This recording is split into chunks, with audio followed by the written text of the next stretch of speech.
Welcome to our channel. Today we how to authorize with State Farm Drive Safe and Save step by step clearly. To begin, download the State Farm Drive Safe and Save app from your device's app store. Once the app is installed, open it on your mobile device. Select the option to create a new account if you do not have one.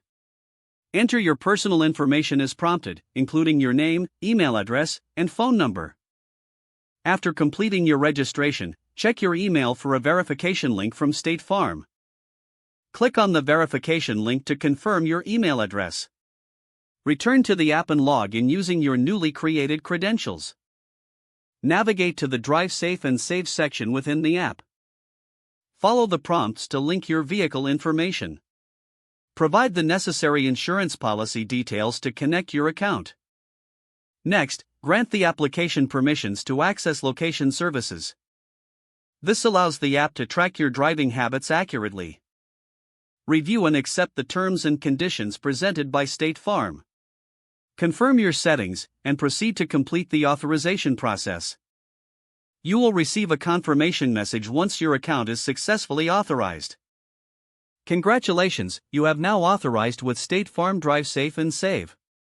If the page does not load, refresh the browser or try again in a private or incognito window. Make sure you are using the correct email address, then retype it carefully to avoid small typos. If your password is not accepted, use the reset option and create a new strong password you can remember. Check your spam folder for verification or security emails, then complete any requested confirmation steps. Enable two-factor authentication if available to improve account security and reduce unauthorized access risk. After signing in, review your profile details so your contact information and settings are accurate and current.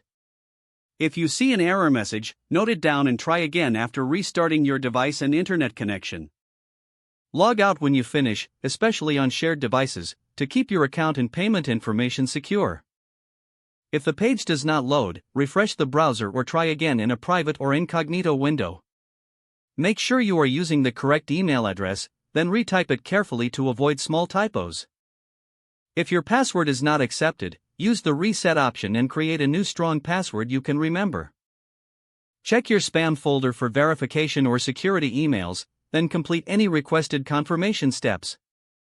Don't forget to like this video and subscribe to our channel for more step-by-step tech guides.